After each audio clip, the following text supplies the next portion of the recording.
Welcome back, everybody, to the OPT Network. Our guest this morning is Angie Dixon. She's a co-founder of Save Cenla and no stranger to the OPT Network. This morning, we're talking again about mental health awareness and suicide. And she joins us to talk about their third annual walk into the light.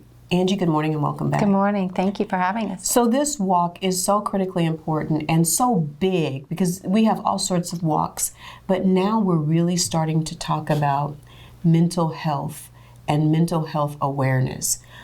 What went into putting that first walk together? When we saw the great need in our parish, we had lost a son to suicide and we chaired a walk. And when we chaired that first walk for a national organization and went around asking, for sponsors and things like that, everyone had a story, and everyone saw hope and they were optimistic, that, or they would say, I heard your story and that's me, or that's my son. And then they felt like they could ask for help, because before they were feeling trapped and they didn't know what to do. And so we were so encouraged by that's how Save Cenla was born. And now we go beyond doing walks. We do workshops too, 2-day workshops called ASSIST, Applied Suicide Intervention Skills Training. And our focus our goal is to train as many people around the community as we can to recognize those signs for when someone is suffering in silence and not asking for help, that these people can notice the signs, or even if someone comes and asks them for help, they know what to do. They know how to speak to them. They know how to help them find that hope or that will to live, and then how to connect them to resources that can help and continue to help them heal.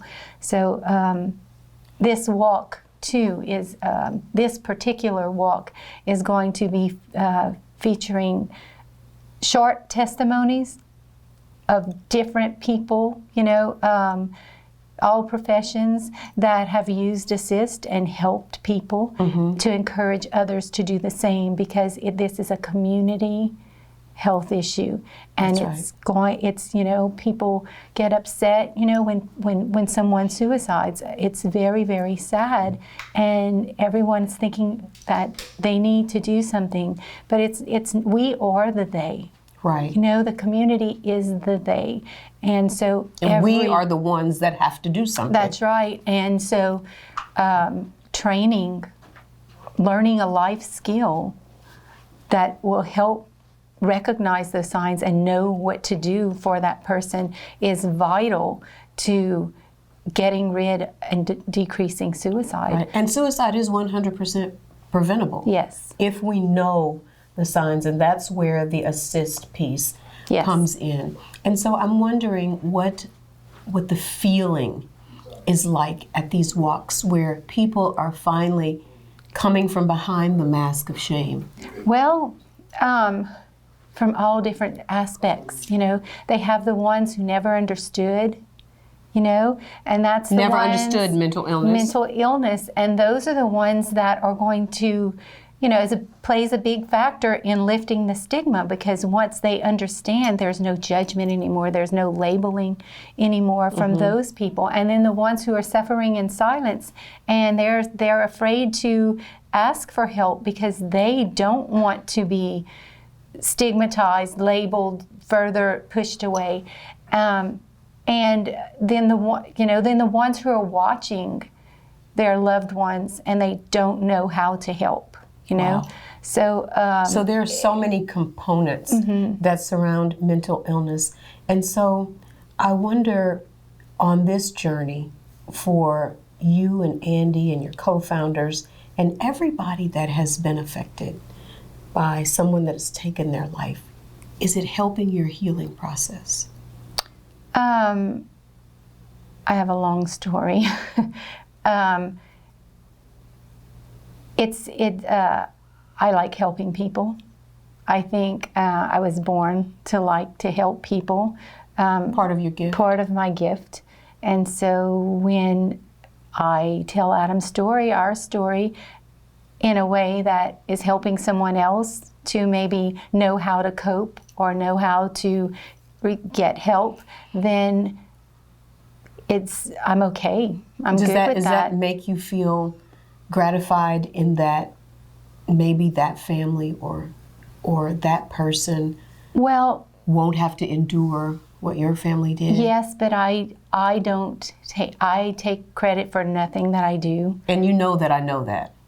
I know. I take credit for nothing that I do. But here's what I think, though, in what happened to Adam, one of the biggest, we could only imagine one of the biggest heartaches of any parent's life, but what the enemy meant for evil, God turned it for the good of not just the people in Avoyelles Parish, but the people in this state. Mm-hmm. I believe that everything, even if we think it's horrific, happens for the good of all. And because I can see Adam's whole life going towards what happened to him, I believe that that's what his life was about, for helping other people not struggle like he did in silence. And I'm not comparing him to Jesus, but Mary sure did watch her son suffer and die to save everyone, you know, and, you know, to know that Adam suffered to help a fraction, you know, of what of Jesus, you know, and that I'm okay with that. It hurts because I miss him, tremendously, but I know that this is just a fragment of our whole eternity, you know. Does it help you to talk about Adam? Oh yes. When we first lost him, I don't know if my dealing with it was called flight, you know, but I refused to stay in the house and mope and cry, so we took the children everywhere, the family everywhere. We took Adam with us too. Adam would have said this, Adam would have done this, you know, and because I couldn't. I know it would have been the downfall, you know, if we would have lived. Yeah, if I would have quit, or if we would have lived with grief over the whole, you know, our children were still so young, you know, and they have their whole life ahead of them, and I want them to remember their brother, and they do, and it has affected their life, but I didn't want it to just encompass their whole being. Sure. And that's one of your whys. That's the reason why you continue to fight, to educate people in understanding mental illness and understanding how it is preventable.